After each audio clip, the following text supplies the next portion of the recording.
Monday Motorsport with Lester Forbes on Motorsport Radio. Hi, it's Seb Ogier. This is Manuel Maldonado. Hi, I'm Ash Sutton. Hi, I'm Michael O'Brien, and this is Motorsport Radio. Formula One is the big event happening this week. And, back again, 2019. And is it just me, guys? And it might just be me, which is why I'm asking. But is the start of 2019 not as exciting as for you as it maybe has been in previous years, Charlie? Yes and no. I always struggle with testing because testing can tell you such lies. You can get so excited about a particular team's pace in testing, and then when the lights go out on that first race, anything can happen. But there are definitely a couple of elements to this season that I am incredibly excited about. Mainly team pairings this year. Actually, I love the personality side of Formula One, and one of the things I'm quite looking forward to is two teams in particular. One for some entertainment, one for some drama. I think particularly on the entertainment side, Renault with Daniel Ricciardo and Nico Hülkenberg is going to be a fantastic pairing. I think they've got in my opinion, two phenomenal drivers in that team. Some very old heads on some very young shoulders, so I'm incredibly excited to see what they can do. From the drama side of things, I'm very looking forward to seeing the Red Bull boys together, Pierre Gasly and Max Verstappen. I think we're going to have some interesting times with those two very young, very fiery bulls, pardon the pun, in the same team together. I think there's definitely elements of this year that I am very excited about. I think it's probably in kind of for my excitement side of things, I think it's the biggest kind of shift up we've had on the grid in quite a long time, more so for an unexpected side of things. I know you've probably talked about this in previous episodes, but we had driver changes that seemed to come out of absolutely nowhere, not just for us, but even for the team principal of Red Bull, by the sounds of it, just came out of nowhere.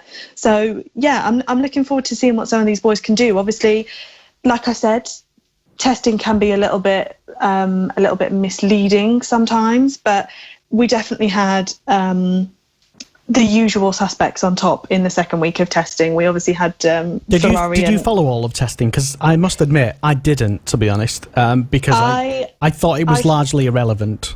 Yeah, I followed highlights and I kept up with a few stats. Okay. But obviously the leading stories we have are, we obviously had the usual suspects on top. According to Pirelli, Ferrari have the edge going into the first race of the season. They seem to be on slower tyres that they now think, with the time estimates, will put them at the front of the grid.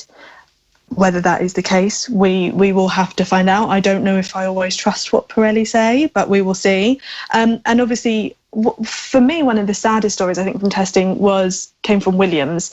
Obviously, they really, really struggled. They missed the entirety of day one and day two, and I think from kind of a fan side of things, Williams are the team that everybody wants to see succeed. They've got such a history. They are they are British motorsport.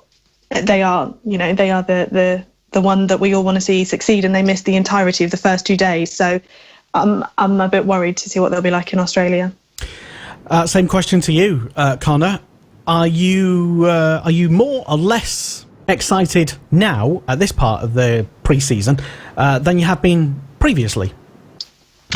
I'm more excited by the potential of a shake-up at the front, as opposed to previous seasons where it looked like Mercedes did very much still have an advantage.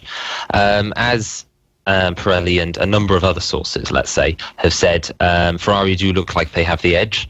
How big that edge is obviously up to debate, although I remember I was reading the Autosport magazine this week, and it did suggest it was up to half a second, but up to being the optimum word here. Saying that, it can all change obviously for the first round, as they were saying.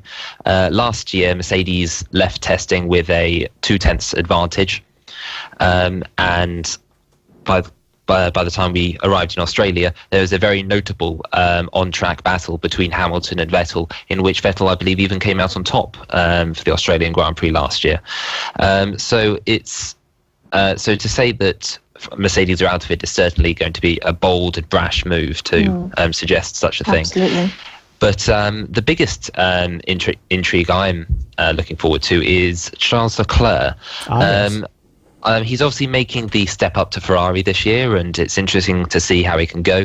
Raikkonen outperformed Bottas last year in the Ferrari to the Mercedes, and obviously there will be pressure if Vettel is very much fighting for this championship for Leclerc to help win the Constructors' title for Ferrari. But I am obviously talking about Leclerc being a number 2 driver, and the times from testing suggest that he was very much on top of the car, as Just was testing, Sebastian. It was, and Are you actually suggesting that Ferrari at this early stage will have an equal driver policy? No, certainly not. Ferrari have even come out and admitted. They've come out and admitted that for the first 6 races of the year, Vettel will be basically considered the number 1 driver. What will be interesting is if Leclerc can keep up with Vettel during those 6 races, because even if he's, say, half a second off the pace, come the middle of the season, he could very much be on the back of Sebastian's tail, and a few mistakes here and there from both Lewis and Sebastian could very easily bring Leclerc into the title fight.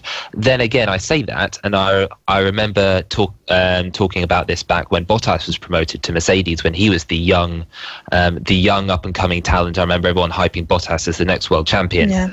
Now look how times have changed. Bottas did finish 3rd in his first race for Mercedes, behind Vettel and Hamilton, and because he was only under half a second away, I remember reading an entire Autosport article about how Bottas was actually the secret 3rd weapon when it came to the championship that year, and the fact that he didn't perform in that first year, and he's continued to not perform, and in fact arguably go backwards compared to Hamilton, is very notable. And I would not like to see Leclerc's potential in his career thwarted by a dominant Vettel, who perhaps may be coming towards the end of his own peak. Okay. I think Bottas, for me, in recent years of F1 has been the biggest disappointment I think I've witnessed, and that might be quite a strong statement. I know he does have a lot of adoring fans out there, so apologies. But like Connor said, he was hyped beyond belief. You know, this was going to be. I mean, he didn't hype himself. We hyped him. So if anything, it's your fault, Lester. So if anything, you. aren't we responsible for overhyping it? Aren't we saying that we got it wrong about Bottas? But hype has to come from somewhere. You don't find the marketing just, department. But you don't find just anyone. You have to have the stats and the performance behind it to support that hype. And he's been one of the biggest disappointments. And I genuinely think that this year is an incredibly telling year for Bottas. Like Connor was saying, I think Leclerc could come out and smash it out the park. And I think Bottas has a lot to worry about this year. If he's not on it with Lewis Hamilton, I think he's out. I really do think he's out. This is a really telling year for Bottas. It's let's say there's concerns. Let's be nice and say that there are ongoing concerns. Yeah. No, absolutely. And I don't want to say that his job is on the line, but you just did. Yeah.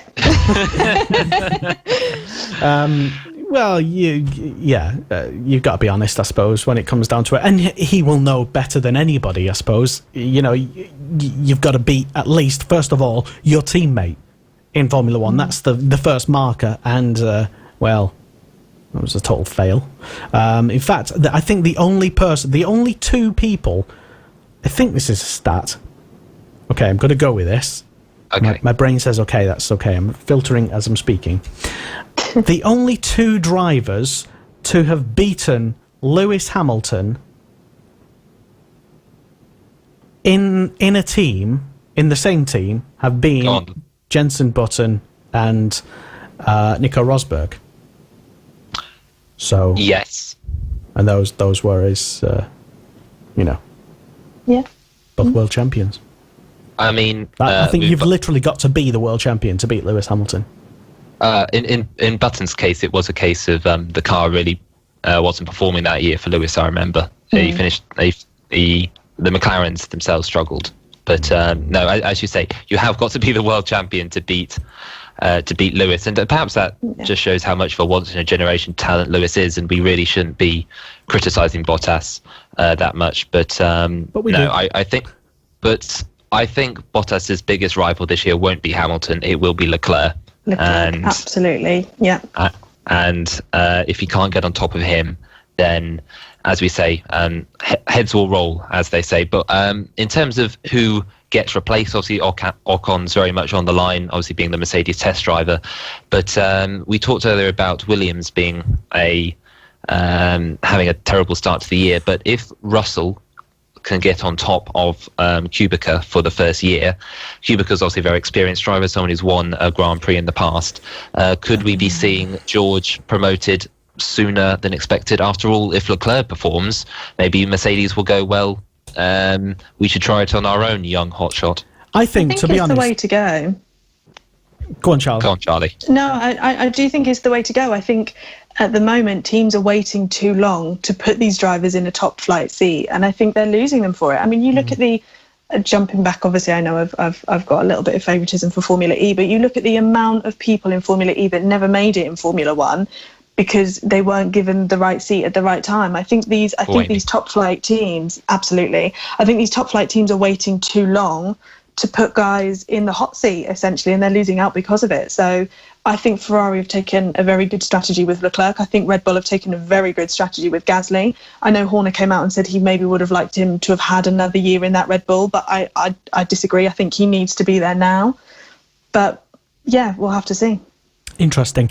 That you mentioned, I just want to go back and pick up on something that you mentioned, Connor, regarding Kubica.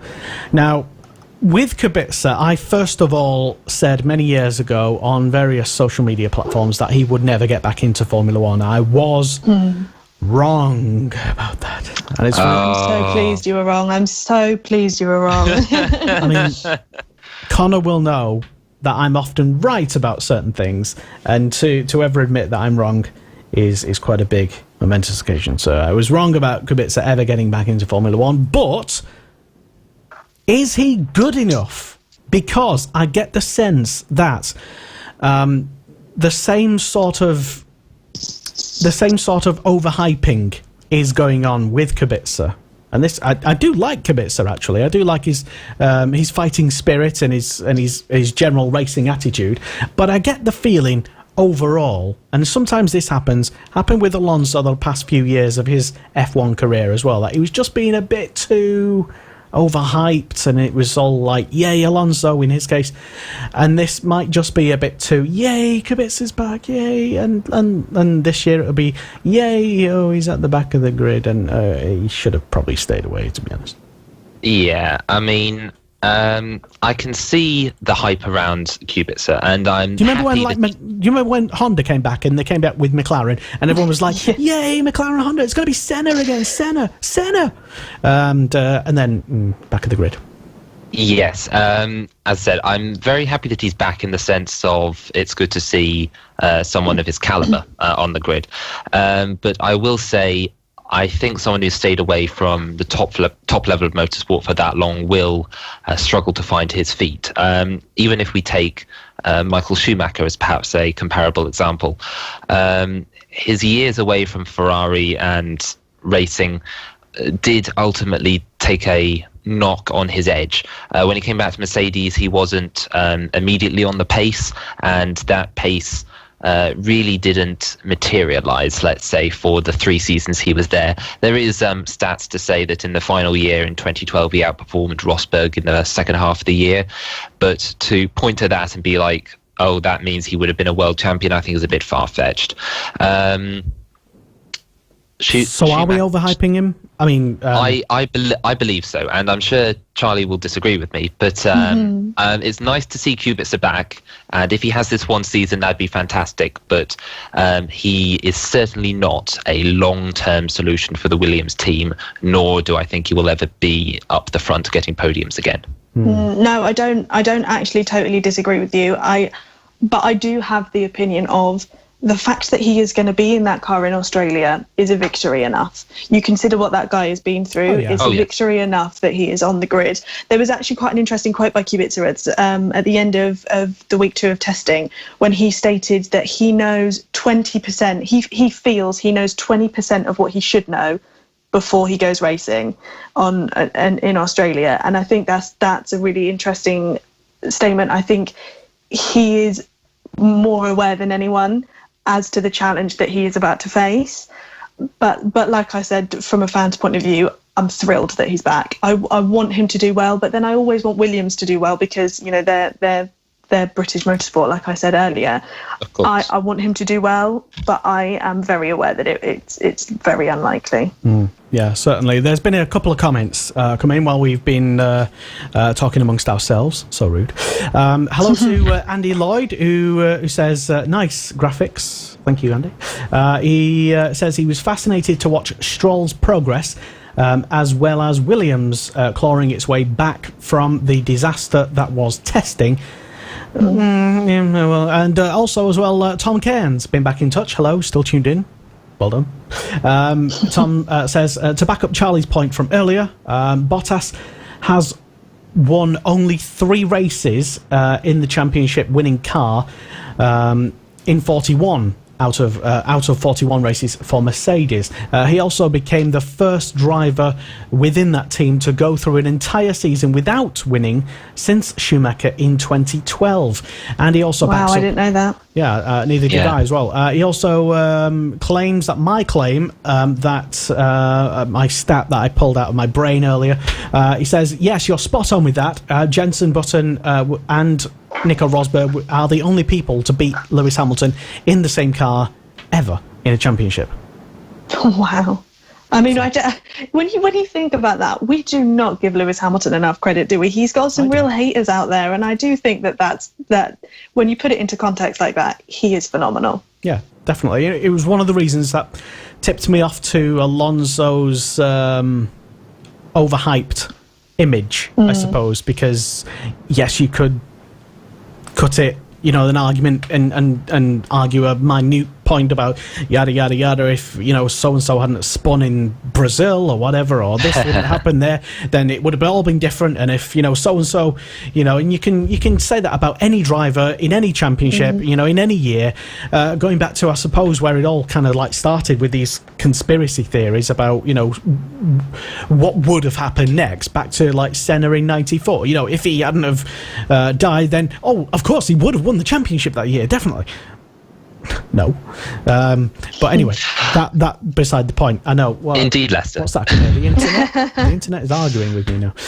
But yeah. Anyway, what was we talking about? Overhyped drivers, I think, generally speaking. But I mean, I will defend Alonso as the conspiracy theorist I am, but by saying that he's very much made a name for himself against Vettel as the driver who outperformed his car quite a lot, especially in that Ferrari throughout the early 2010s.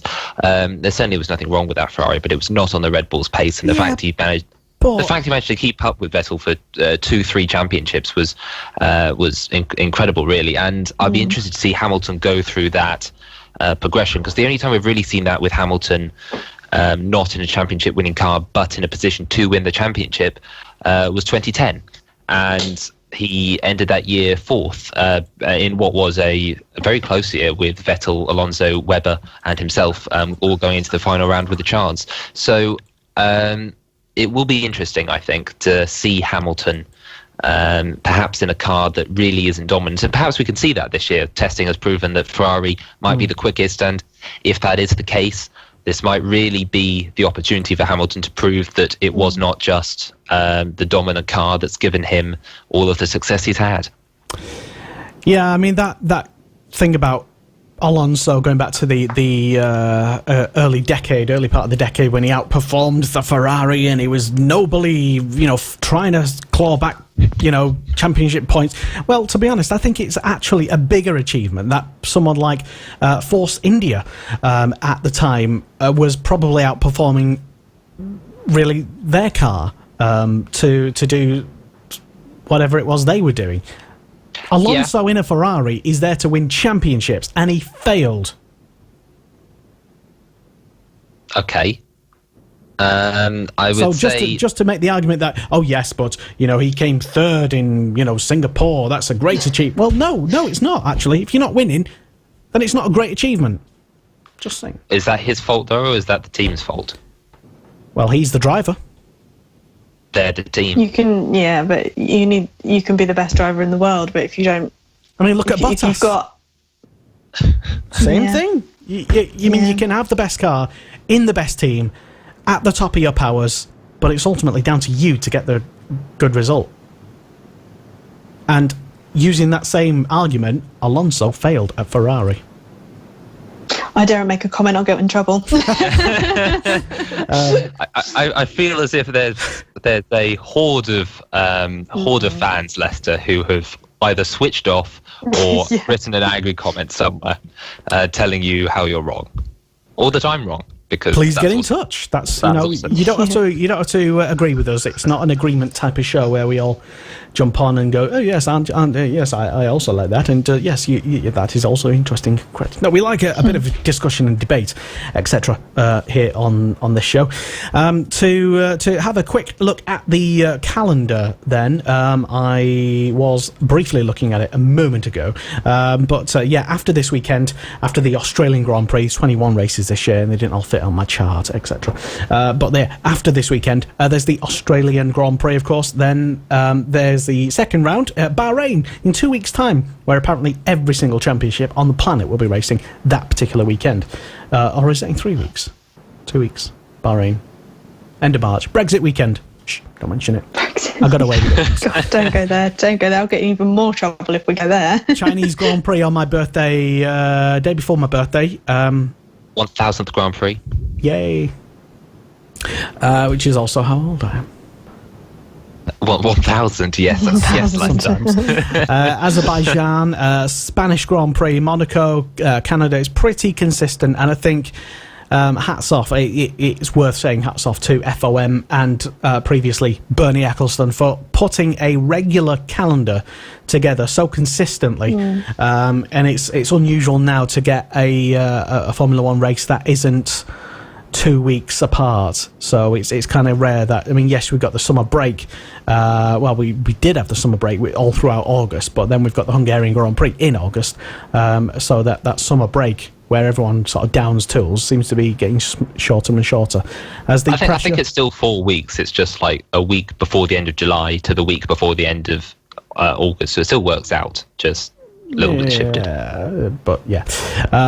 You have to sort of credit when you compare how Formula One used to be. If you look at a calendar, go back on Wikipedia, look at a calendar from like 1997 or 90, whenever, in the, ages ago. F1 races were really, really spread out. You get one race in like March, maybe another race in March, and then nothing. You often, it wouldn't be unusual to have 4 weeks.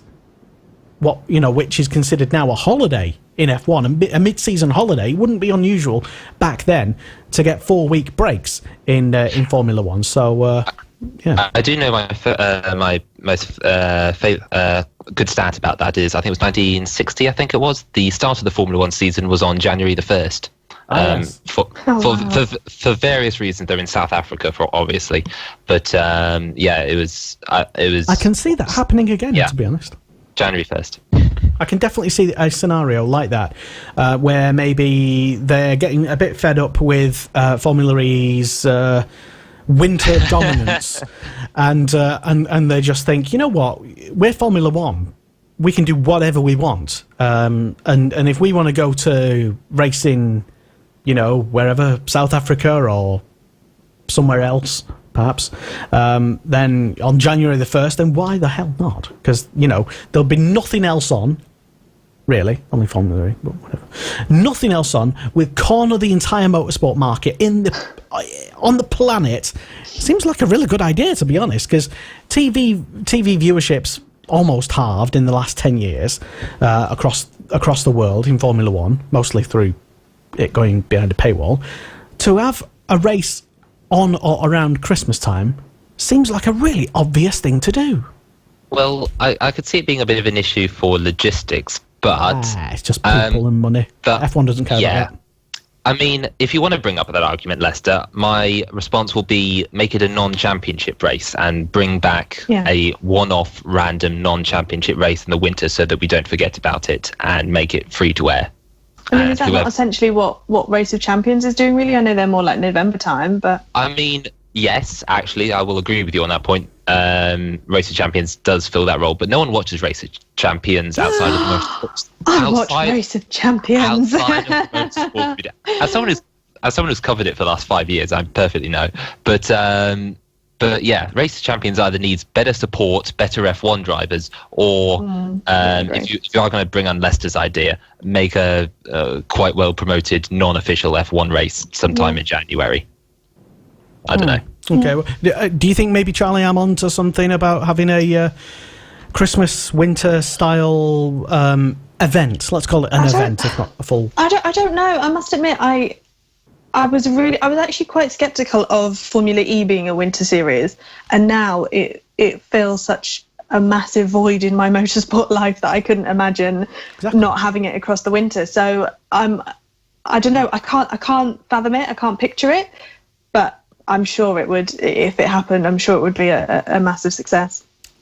They could, I suppose, kill two birds with one stone, Formula One. Not that they're big on cost cutting, but they could extend the testing period and make that more of an event. Yeah, testing is dare I say, testing is incredibly boring at the moment. So there's plenty they could do with that. They're already all there. They're already on track. So yeah, do something with that. Interesting. Let us know your thoughts if you tuned in and listening live.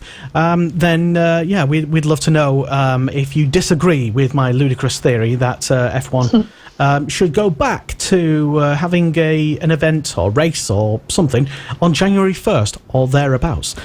Even if it's not in South Africa, then where would you suggest maybe? It's working pretty well, that idea, for Formula E right now over the winter. So why not? I think they could do more events over the winter, personally, because Formula E starts in November, then doesn't have its second round until January. They'd miss out most of December. I think Formula E should have more rounds in the winter, but that's my thoughts. Let us know. Anyway, if you tuned in, if you tuned in live to us, incidentally, if you're not tuned in live, do not worry, because on Monday Motorsport, we like to make ourselves more accessible than Sky Sports, for example, in that we are on Spotify. You can download the audio show of this on there. We're also streaming. When we do stream live, we stream on Twitch and YouTube as well, and most importantly on Facebook and Twitter as well, and I forget where else. Motorsport.radio, the website address, is the main place to go to for all your motorsport needs, I suppose, and also, Connor, some fantastic articles as well. Indeed, we're regularly putting out Formula One, Formula E articles, as well as a wide selection of bike racing. I know we have going on at the minute, thanks to our new bike team this year. So looking forward to that. Obviously, with the first round of the MotoGP we had this weekend. Okay. Yes, we certainly did. First round of MotoGP, and we will have a full debrief of everything that happened with our bike team on the Superbike Show this Thursday, live at 8, right here on Motorsport Radio, streaming right here, exactly. So yes, with that, I suppose, is there any other, I just want to mention as well, because Charlie, you mentioned it just before we came on air, and it was, I think, Sunday, when it marks the 2-year time since the legend John Surtees had passed away, incredibly, 2 years ago. I think it was Sunday. It was over the weekend, anyway. The 2-year marker point of when he left us. Incredible to think that a man champion on 2 and 4 wheels is still no longer with us, and it's already been 2 years since that happened. Yeah, it's crazy. It was such a massive loss to the motorsport world when he sadly passed away. I know he was such a massive figure, not only for the records that he set, but just also for his general presence in motorsport. He is the definition of a legend. I know that word gets thrown around far too much, but it is very deservedly given to Mr. John Surtees. Yeah, certainly. And 2 years on, and we can never really forget, I suppose. No, absolutely not. Yeah, we go on remembering, certainly, with fondness. And I was lucky enough to actually interview him 2016, I think, and it was the Mercedes-Benz World, and it was for a charity karting event, which was raising money for the air ambulance. And there was lots of very famous Formula E drivers there. Well, there was Lucas Di Grassi was there. So yeah, that's all you ever need. Just my memories of that event. And then John turned up, and he went round the little track there at Mercedes-Benz World down there at Brooklands. He went round in his old Ferrari, not his old Ferrari, one of his old cars. And there was the F1 safety car there, the Mercedes safety car. It was amazing thing. I'll try and dig out the video and put that on Twitter. At M Sport Radio. Anyway, I digress. Because we are now going to do some predictions. Yes, for the weekend and also the championship as well. Connor Jackson. This is something that Charlie. I didn't actually tell you that I was going to do this, but we're doing it. Thank you very much. That's okay. Don't worry. So this weekend then. And I didn't really say that I put Albon in as my third and Raikkonen as my second and Stroll as my first one. That was just me messing about. But I will get the predictions for the Australian Grand Prix from Charlie Andrews. Who are you going to say for the podium, starting in order? Third place. Well, there's obviously a dream scenario and a reality scenario. I would absolutely love to see Leclerc on that podium in his first race. I think it could happen. I want it to happen. A lot of people want it to happen. So yeah, he's got to be my third place. Okay, second? I'm torn between first and second. I think I'm going to have to put Hamilton there. Okay, Hamilton hater. Yeah. And first place, I'm guessing Sebastian Vettel. Yeah, As much as I hate to believe testing, there's got to be something there. And they smashed the most amount of laps, I think, of any team across testing, and that's got to be worth a lot. So yeah, I'm putting Vettel as my numero uno. Okay, thank you for that, Connor. Your top three this weekend in the first round of Formula One at the Australian Grand Prix. Go. Charlie kind of took what I was predicting anyway. So no, you're fine, Charlie. I won't be boring and pick the same thing. In which case, I'll be slightly radical. Let's say. I will be radical for you, Lester. I will say, I believe Verstappen has enough. Good shout. Gel with the team now, and obviously he's going to be the number one coming into this year. Honda themselves haven't had any problems in the long run. Any problems have been with the car and Gasly, mostly in testing. So I'm going to say third place to Verstappen. Interesting. I will also swap it around from what Charlie said, and I'll say that although Vettel's been very hyped, let's say, coming into this season with his spectacular testing times, the race may prove to be different, and I wouldn't be surprised if Mercedes are holding something back. So let's say Vettel for P2 and Hamilton for the race victory. It's not uncommon, isn't it, for Mercedes to hold a little something back until the race day. So yeah, good shout.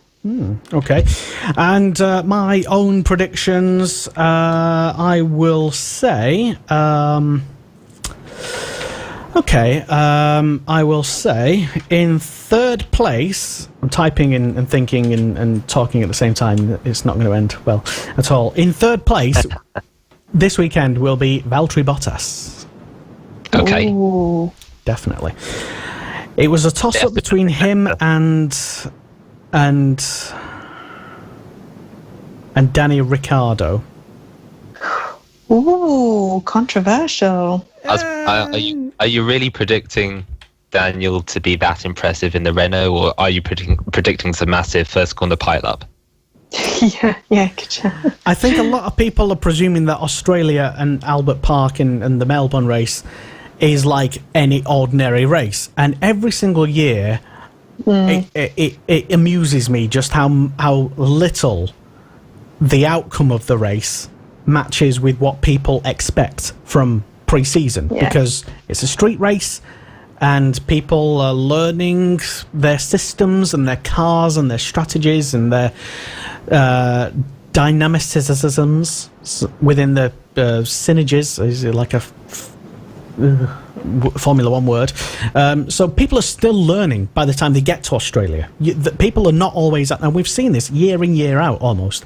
So what happened in testing sometimes has absolutely no bearing to the outcome of the Australian Grand Prix, which is actually why I'm going to say Ricciardo will be second in the race in the Renault. You laugh. Oh, we're going to be laughing on Monday. But I remember telling you that Manuel Maldonado was going to win a race this time last year in Formula 3, and you laughed then, and he did win a race. More than one, I think.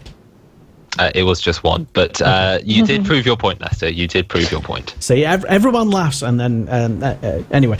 But you might see this part of the show being replayed back over and over and over again if I happen to be right. First place will be Lewis Hamilton, of course, and as to why there's no Ferraris, I don't know. There'll probably be some incident or some sort of pit stop craziness. I don't even know if it'll rain on the day. I don't know. But there are our predictions. Bottas in third. It's amazing how you guys have already written off Bottas. Interesting. Correct. Yeah, interesting. Correct. Unfortunately, yeah. He might be, doing an Alan Partridge bouncing back style, and he might actually take it to Hamilton in a way that he hasn't. Yeah, I would love him to. I would love him to prove me wrong, but unfortunately, I just can't see it happening. Okay. I mean, he does kind of have to bounce back and attack Hamilton this year, let's say. So we'll see. Okay, and predictions for the champion of 2019, Charlie. Okay, Lester, if you're going to be controversial, then so am I. Charles Leclerc. I think you're just saying that to be. I mean, you're not putting money on that, are you? Jeez. Okay. Do you know what though? Do you know what? I really do have a strong feeling that he is gonna be good. I really do. There's a big difference between being good and being the champion in your first season at Ferrari. Well, that's what I'm saying. I'm saying it. Okay, fair enough. All right, Connor. I'll play the safe bet, Vettel. Oh, okay, interesting. Not that safe. I don't know if it's that chosen safe. Hamilton yet. Hamilton haters. I don't even know, to be honest. I swear to God, if you pick anyone outside of the top three teams. The 2019 Formula One World Champion will be Sebastian Vettel. You can't just copy my answer. I literally can, and I did. It wasn't copying you, though. I mean, he is one of the greatest of all time in Formula One, Sebastian Vettel. Yes, he is. So no one's predicted Hamilton. Okay, this is going to go great. Well, if we're all wrong, we're all wrong together. Exactly, we're going down in flames together. Ferrari flames. Steve Andrews has been in touch, and going back to the calendar debate that we were having a short while ago, or at least that I was floating around, saying that a race in January in Finland on ice tyres would be good. Something Steve Andrews says. Yes. Is that not just boys and their toys? That's not a championship race. Race of Champions, Finland on the ice. Wow. I want that. Yeah, and I would love it if there were no Finnish drivers involved. No Bottas, no Raikkonen. I would love that. That's so rude. Wow. I would love that immensely. Tom Cairn's been back in touch. He's still tuned in. Thank you, Tom. You make it sound as if As if he shouldn't be. I'm constantly amazed that people have nothing better to do on a weekday evening than to tune into. We're still here to our ramblings. Oh God, Lester, this is your job. He says contributes the enormous point that about Formula E being a winter series. If Formula E was to do that, Formula One, I think, going back to maybe what you said, Charlie, maybe have more winter races. Formula 1 would need to start later at around April and end in October like it used to. He says, I have many reasons for this, but I would rather hear from us guys first. I think we gave an answer to that earlier. I'm not sure. And Steve Andrew is back in touch, and he corrects me when I was mentioning about John Surtees, and it was for the Surtees Foundation for his son. Yeah, the Henry Surtees for Henry, Foundation. Of course. James Williams been on, and hello, good evening, James. Streamer in his own right, and Welsh wonder of the sim racing variety, I'm told, and also named Williams. So and he does like Williams because he is named Williams. I do know James. Anyway. So you can't speak to people, Lester. I'm literally doing it now. James says Leclerc is a force for good, I presume he was going to carry on saying. Thank you. And Thank you. he also chips in with by saying Robert Kubica to be Formula One World Drivers Champion according to 90% of Poland. Ha ha. Yeah, I think I've got a couple of questions from Poland to answer on the internet anyway. Regarding predictions, Tom Cairns says Hamilton to be world champion for his choice. Over the course of the season, he will be the most consistent, even on days where he is not as such a good a driver. I think he was going to go on to say. But yeah, those are our predictions. Charlie reckons Vettel will win the race this weekend. Connor thinks Hamilton will win the race this weekend, and I think Hamilton will win the race this weekend. And nobody thinks he will be champion, though. That's don't know. Are we all mad? Maybe. Who knows? Probably. Just to quickly answer Tom's point when he said the season starting in April, I do see reasons why that would help, but logistics-wise, you do have to have enough space between each of the rounds in order for teams to fly out, because it does create a lot of money and havoc when teams are going back and forth. I do think the fact they go so quickly between rounds over Asia, over such large distances, are an issue. Back-to-back weekends in Europe, I think, would be a lot better than what they have at the minute. But starting in April is definitely going to cause havoc unless you want to have a season that goes into December. Well, I think we've discussed that wouldn't be necessarily a terrible thing. But yeah, who knows what will happen? Who knows? Maybe you know what will happen. Maybe you're tuned in right now listening to us, maybe live. What's the guy's name with the thing with the moustache? I forgot his name. What? FOM. For what? The F1 guy. The Liberty Media guy. Yeah, forgot his name anyway. Him. Oh. Carey. Yeah, Chase Carey. Yeah, Chase. that one. Anyway, joke completely ruined. Moving on. That was our predictions for Formula One this weekend, and that's. I think have we pretty much covered everything that we was going to talk about. Now, are I forgetting anything in particular? I'm sure Phil will point you out to World Rally again. He's welcome to come on and talk about World Rally, as is Vince as well, the lesser spotted Vince Petit, who's apparently never ever been spotted in real life. So this is what. So I do remember a few TCF journalists did rumour to say they once met him at a circuit, but they were very few and far between, those guys. There's been more sightings of Bigfoot, probably verified sightings of Bigfoot than there has of the checkered flag editor-in-chief. We love him though. We love him. We do certainly, and you're more than welcome to come on. Especially, by the way, if you are a journalist, maybe or you're a budding journalist who is managing a blog at the moment, perhaps, or looking to get into journalism, then get in touch. We are definitely looking for writers at the moment. Charlie?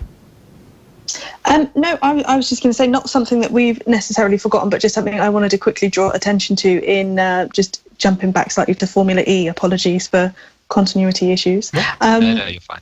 We had, obviously, it was Mortara's first win, but I just wanted to point out that with Susie Wolff at the helm, she is only the second female team principal to win an FIA race, the first female team principal to win a top flight FIA race. And I just think, I'm just thrilled. I'm thrilled she's doing so well, and we've got so many more women coming up through the ranks, and I cannot wait to see what they do. So just wanted to big it up for the girls out there. Yeah, Fantastic. Sometimes we, I don't know, I mean, from my point of view, yes, I think it was mentioned at some point, but I mean, yeah, I mean, considering that, I personally, I mean, I struggle to say, I mean, I'm not a woman. So I'm not an expert on these matters, but I am informed that there is still a lot of work to do, and in getting absolutely. a certain degree of equality, etc. In terms of making motorsport, I'd say, more accessible. Maybe not. It might not ever be a 50-50 representative split, which mirrors society, because there's 80% of people who like motorsport are all men, and that happens naturally. Yeah, absolutely. So. Absolutely. I think you could do an entire episode just on this one issue, and I know I have absolutely got myself in trouble before for having very strong views on this. You're on the right show. I know, I quite often get myself in trouble for my views, but no, I just think they're more and more in the headlines. They're harder and harder to miss nowadays, and that's only ever going to be positive for the world of motorsport. You know, it may be decades before we see a female F1 world champion. We may never see a female F1 world champion, but we've got women. They're there, they're successful, they're doing well, and for me, it's a fantastic direction to be heading in. So yeah. Just wanted to point it out.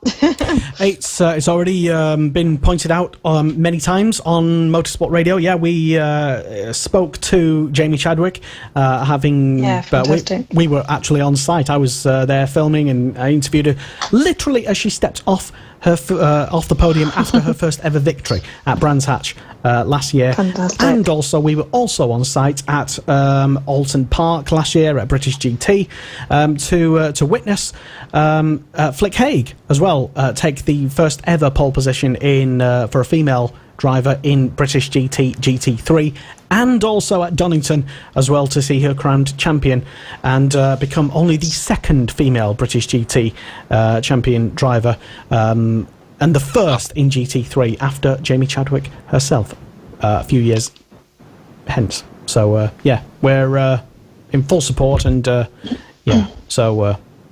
keep it up from yours and all that general support Indeed. and encouragement. So that is it, really, I suppose, for our first show on Monday Motorsport of 2019.